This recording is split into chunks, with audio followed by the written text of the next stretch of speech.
Joseph, what's your opinion on this? How is the war unfolding? Yeah, thank you for the invitation. Thank you for organizing this webinar. It's very important, I think, to have this conversation 60 days out from the start of the war between Russia and Ukraine.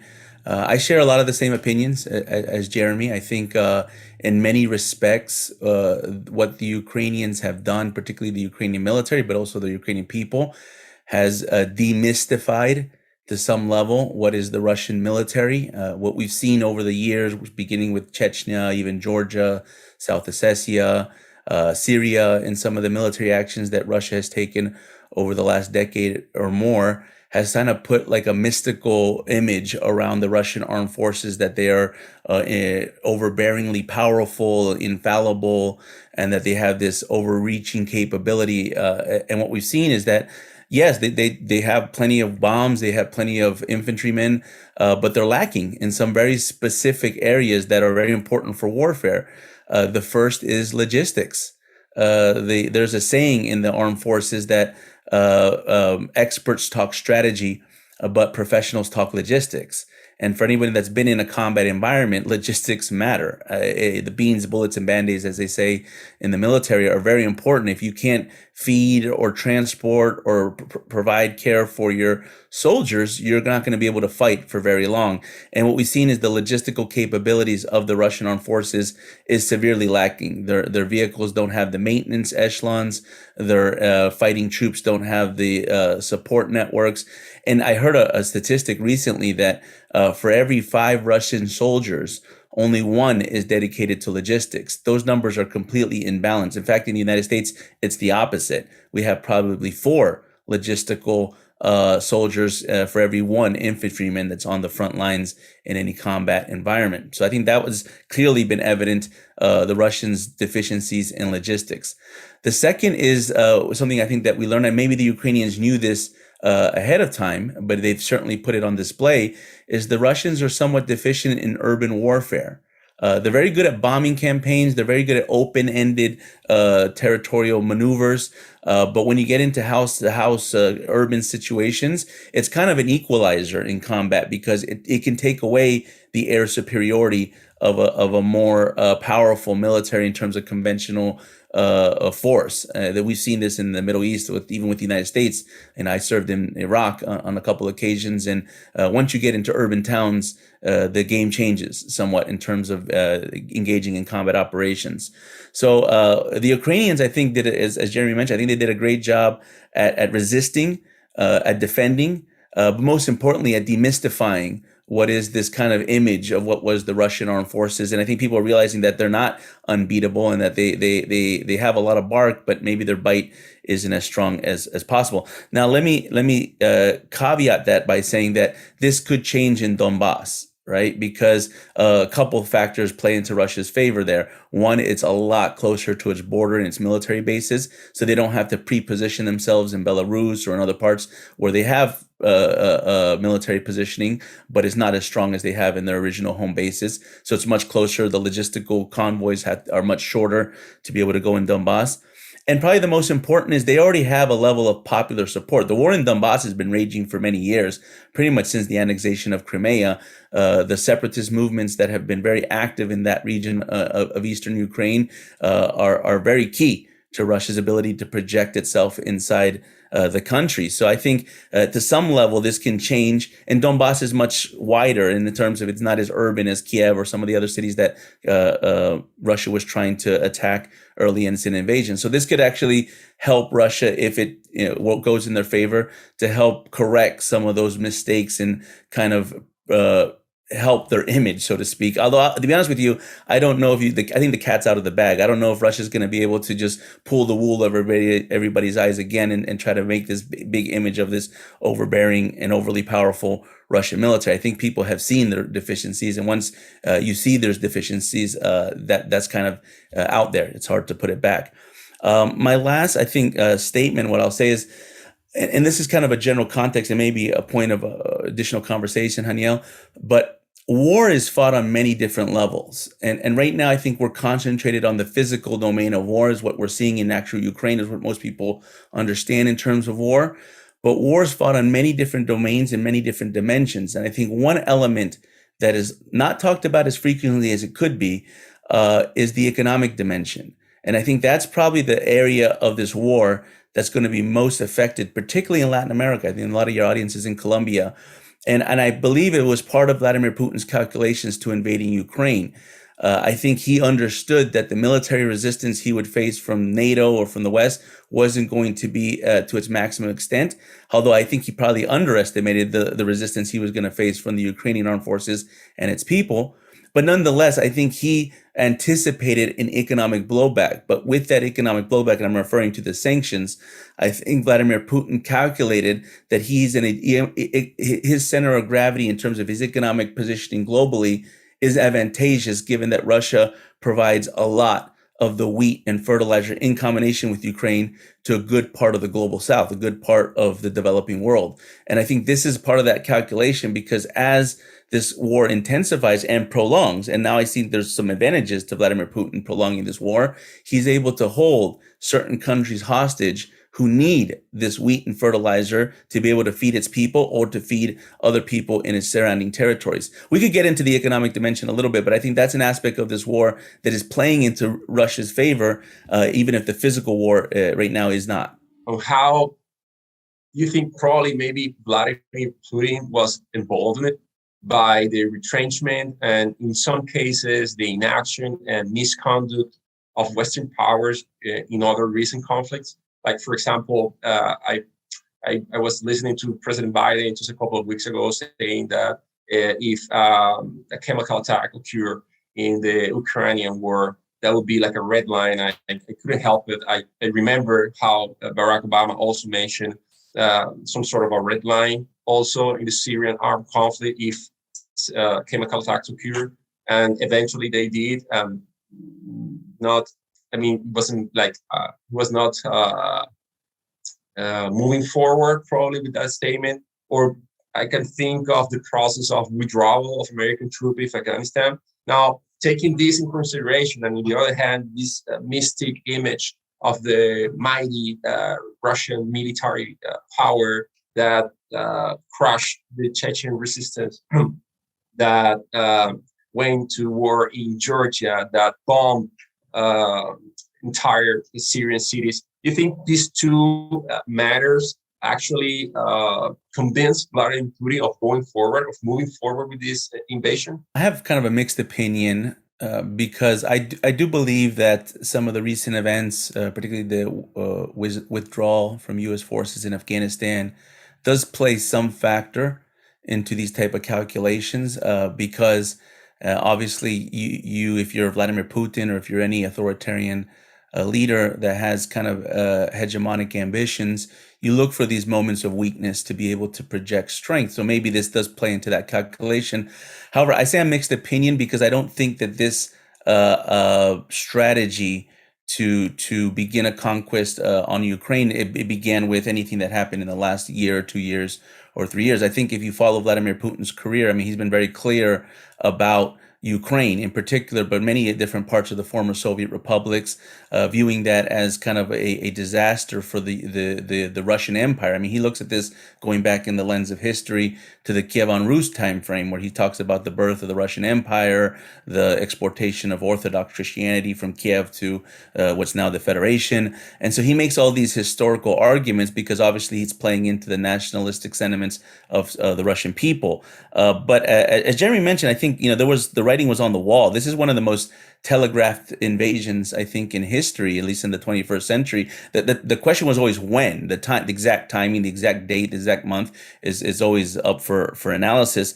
But I think you could go back to the 2008 war with Georgia and the takeover of the South Ossetia, then the 2014 annexation of Crimea. I mean, we knew that this is within Vladimir Putin's deck of cards, and he's going to play that when he thinks it's the appropriate time. So, in some sense, I do believe that recent events or decisions by the United States and others in the international community, the divisions within Europe, all this plays a factor. But let's say the inverse was hold true. Let's say Europe was unified, the United States was strong in Afghanistan or the Middle East. I think sooner or later he was going to make this move either way, because it falls within the strategic calculation of Russia's geopolitical ambitions. But in that, I think that the most important factor for Vladimir Putin in specific, his calculation on this was actually his alliances. I do not believe he would make this move that aggressively if he did not have China backing him up. If for whatever reason China decided to join the Western coalition on sanctions, I think he would have thought twice about making this type of action, because his financial lifeline to be able to resist the sanctions passes through Beijing. It passes through China. And I think that he needed to assure that. I think that's why we saw Vladimir Putin take repeated trips, not just because of the Olympics, but I'll just take repeated trips to talk to his counterpart in Beijing. I think his alliance with Iran is also very important in this because it helps in some ways safeguard his ability to produce, to alleviate any shortages of oil that can go to China because of sanctions, or at least shortfalls on the short term that are going to be impeded because of sanctions. And this brings me to, I think, something that Jérémie was mentioning. I think is a very important point, which is there is a Western consensus. And if Vladimir Putin's goal was to further divide Europe or to help diminish the U.S. resolve, he's done the opposite. He's actually unified Europe. He's strengthened the U.S. resolve. He's kind of made us realize that there are real consequences from not stopping authoritarian leaders before they decide to take brutal and atrocious aggressive actions. That said, his audience isn't just the Western community. His audience is what they call the global South. And if you look at Russian disinformation networks, which are dovetailed with Iranian disinformation networks and Chinese disinformation networks, we started to see the synergies among these three countries in terms of disinformation going back to COVID. I mean, we saw when they were propagandizing all the different conspiracy theories around COVID, both the virus and then the vaccine. We saw this during that period. But we've also seen this now with the Russia-Ukraine war. All the propaganda talking points that Vladimir Putin has projected or has promoted for his invasion of Ukraine have been parroted by both Beijing and Tehran in the disinformation space. And their audience is Latin America, the Middle East, Africa, and parts of South Asia. That's who they're intending to convince. They're not trying to convince the United States or Western Europe or even parts of North America. They're trying to convince this global South because they feel that that's where they've invested most of their time, effort, and energy over the last 20 years. And I think that that's very important to pay attention to, because we may not look at them as the most powerful countries. I mean, save maybe India's, I think, a emerging country or others, but we may not look at, for example, Zimbabwe or Venezuela as these big, powerful countries. But not only are they a voice and a vote inside the United Nations, but they're also part of networks. And I think this is the key to everything that we're seeing in the war with Ukraine. Many times our current prism is to analyze this from a kind of country or bilateral perspective in terms of Russia's invasion of Ukraine. But really, it's the network's invasion of Ukraine. It's China's invasion of Ukraine. It's Iran's invasion of Ukraine. It's even Venezuela's invasion of Ukraine, because they have become synchronized over time in ways that we probably wouldn't envision would have happened, because they're not natural allies. But over time, the mutual dependencies and the joint capabilities that these nations have built allows them to project strength in ways that we wouldn't have seen 10 to 15 years ago. And so I think this is what really drives Vladimir Putin, because he knows he has an international alliance in which to rely on if push comes to shove, and he has to really face the West beyond sanctions and in many different dimensions. And I think what's come to surprise maybe of some, not to me, but of others, has been how far China is willing to back up Vladimir Putin and these type of aggressions, even if it doesn't necessarily benefit China on the short run, but it could definitely benefit them on the long run, particularly as they continue to promote this idea that there's a need to change the international order. And I think that's at the heart of the argument that we're seeing both by Vladimir Putin and his allies abroad. Created this question on my mind. I've been going through this in my mind during the last weeks, although it's too soon to come with a final assessment of the world, because it's been 2 months. It has served as a wake-up call for many political leaders in the world. And you mentioned this on your last idea. I mean, is this a defining moment for global order and geopolitical balance? I wanted to take back that idea that you mentioned, Joseph. Is this a defining moment for global order and geopolitical balance? Because global order is not static. We have a global order that went to pieces during World War I, and then a new global order that was shattered in World War II, and then a new global order that lasted almost 5 decades during the Cold War and ended. And is this type of defining moment where we're going to see some kind of reconfiguration of global order based on the facts of the development of the Ukrainian war? I want to go back a little bit to what Jérémie began with Russia, China, because I think this is really a linchpin for just understanding global order and how things are shifting, particularly in the 21st century. And yes, I mean, from the Washington perspective here in DC, this is an unnatural alliance. These are historical adversaries during the Cold War. I think Russia took territory away from China that I'm sure China would want back at some point. It's an unconventional alliance. They don't share a lot in language and culture and history. They're not necessarily bound by demographics in that sense. And then it's an unlikely alliance to bring any short-term benefits to China, particularly with the invasion of Ukraine. As Jérémie was mentioning, China necessarily doesn't benefit from any sanctions regime being superimposed on Russia because it depends on the West, essentially, as its consumers for a lot of its market. But that leads us to the question, then, what is going on in Beijing? So what is behind this mentality of going to the distance with backing of Vladimir Putin and his what appears to be his nearshore ambitions on something that's on the surface not related to China or what they're looking for in Ukraine? And I think this kind of gets us to really kind of have to look at a psychological level of what is that totalitarian mind? Because we're seeing a lot of irrational decisions in terms of conventional thinking in Venezuela, in Iran, all throughout the world, really. We're living in a very unconventional period of history. And I think in that, we have to think a little bit about that mentality of destroying to be able to achieve objectives, right? Venezuela is a great case study for this because if you look at Venezuela from a distance, you look at a weak country militarily, an even weaker country economically, but a country that's resisted all kinds of pressure from the West and from the United States and has been able to essentially dominate geopolitics in Latin America for the last 20 years. How did they do this? And I think that this goes into that totalitarian mind where while the rest of their populations could be in suffering, meaning in hunger and humanitarian crisis, the regimes stay very much intact because they have a particular objective on how they want to change the international order. This is very much the case in Moscow. We're seeing this play out in real time where the Russian people are going to get severely impacted by this war in Ukraine. But does that mean that Vladimir Putin and some of his cronies inside the Kremlin are going to be impacted the same? This is applied to Beijing as well. And this is where I think this is where the international order, how this reconfiguration can look like. I think the biggest area where we're going to see this is economically. And I think this is what unites Beijing to Moscow, and this what really brings them together, because part of China's ambitions to change the international order is to change the international financial system. And they're on record as saying this repeatedly, that they believe that the dollar-backed U.S. financial system is a hegemonic system that does not favor Beijing and China, and that they've tried many different ways to introduce the renminbi as an international reserve, as a foreign currency, unsuccessfully, to be honest with you. They haven't really been able to sell it on the main stage inside global economies, but they've definitely stated the intent.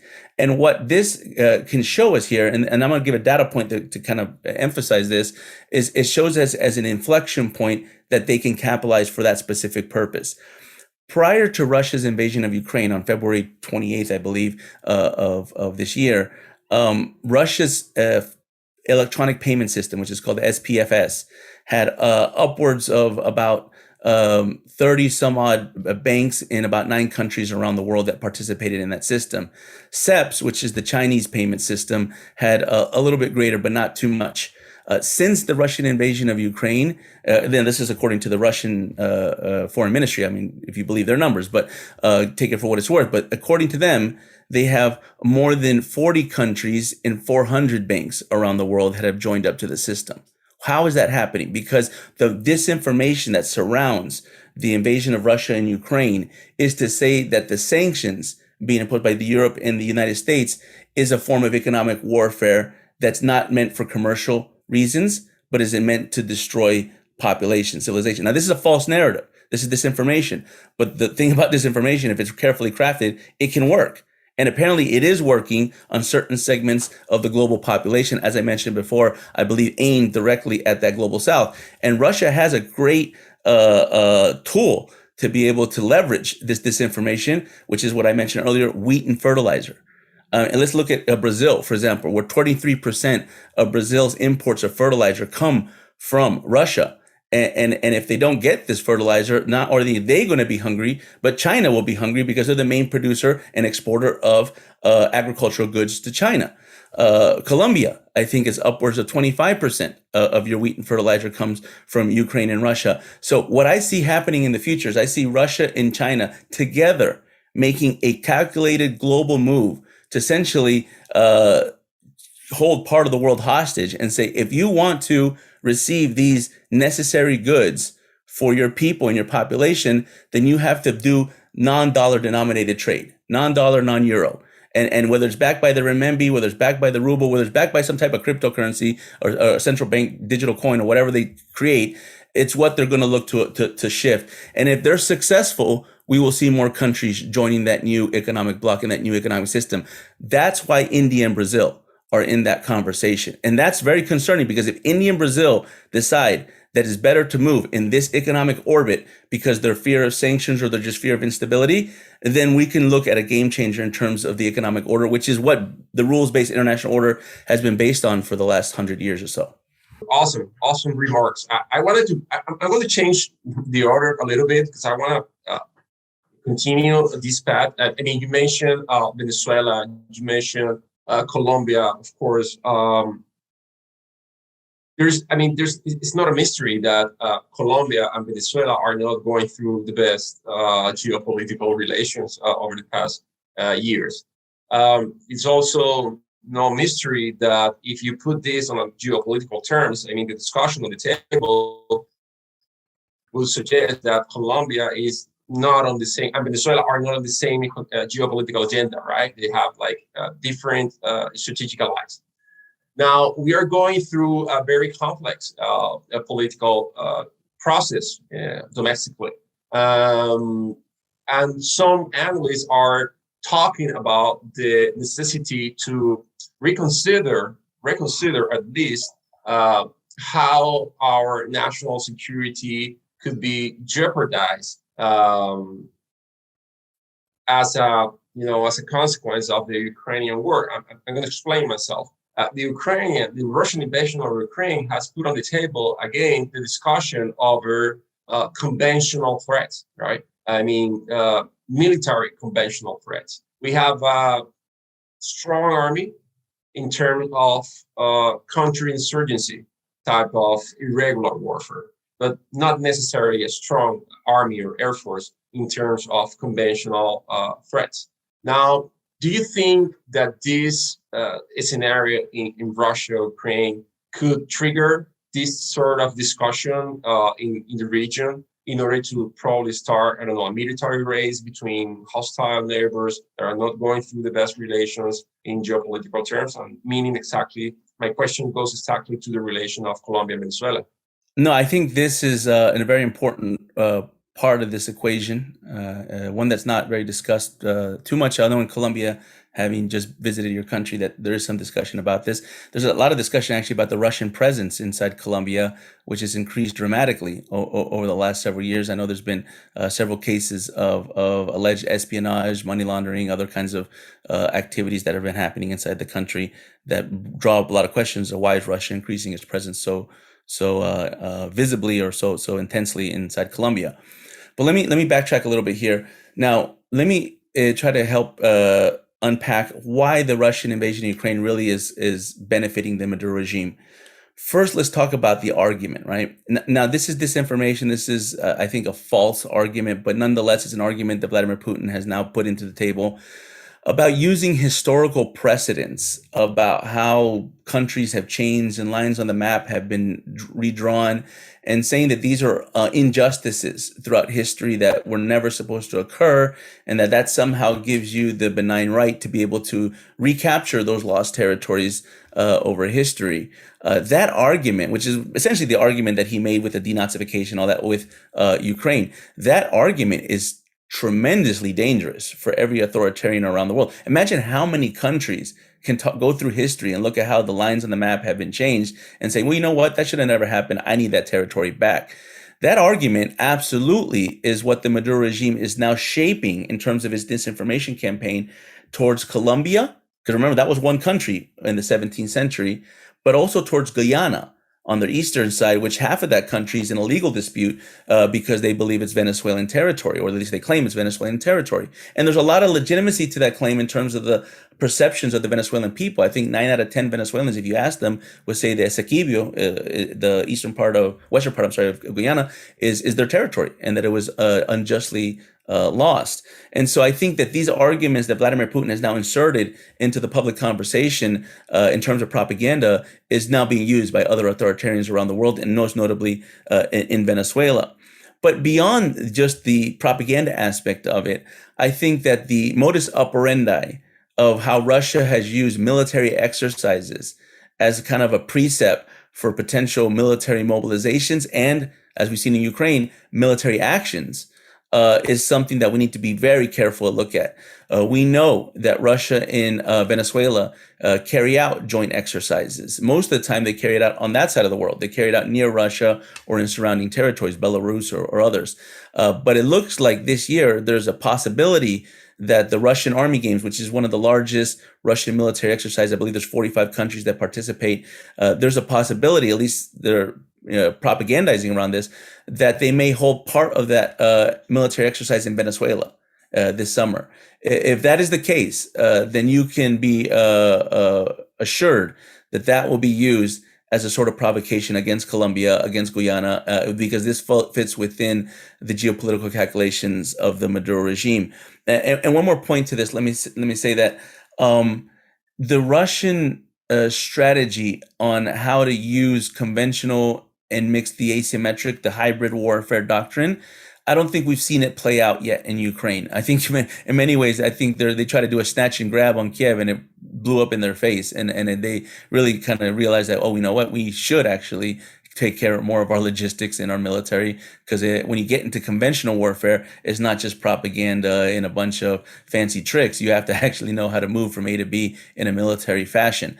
But that said, when they go to Donbas, this is very interesting because we want to see if they're really capable in that hybrid warfare that they've shown in previous instances that combines cyber, it combines disinformation, and it combines a tremendous amount of intelligence and counterintelligence. And in this is where I see Russia having a comparative advantage, not in conventional warfare. I never thought Russia had they're not even as big of a military as they were during the Soviet Union.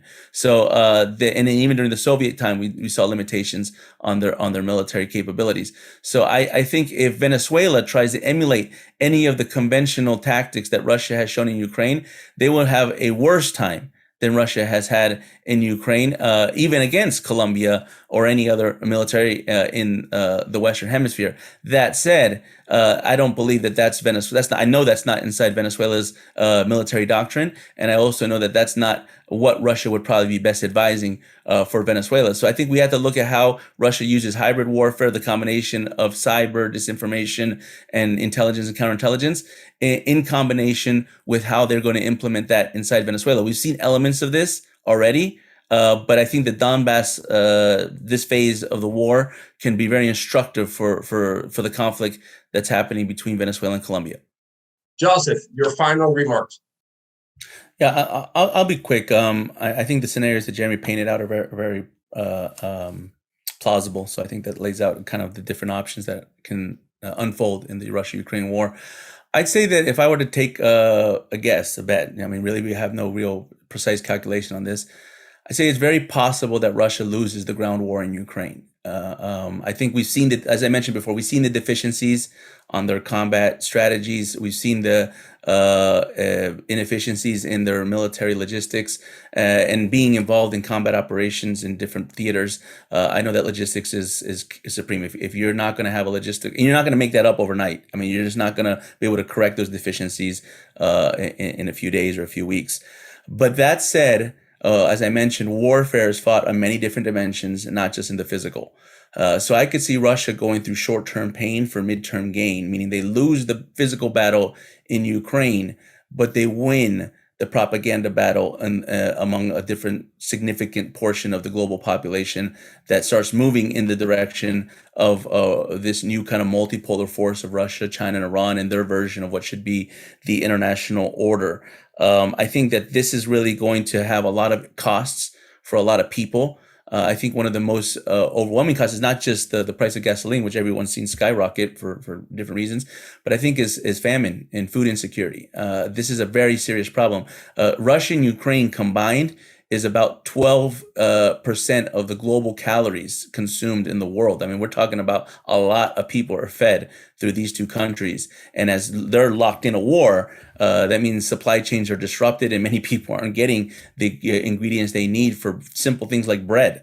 And I think that this is going to drive a huge problem globally. And I think that unfortunately, this could be the leverage that Russia is going to use along with China and Iran to shift the economic order to some level in their favor. So as I mentioned, I think Russia could lose the ground war, but they could win overall if they can convince certain segments of the population that otherwise wouldn't have looked at them as a way to solve some of the more pressing challenges.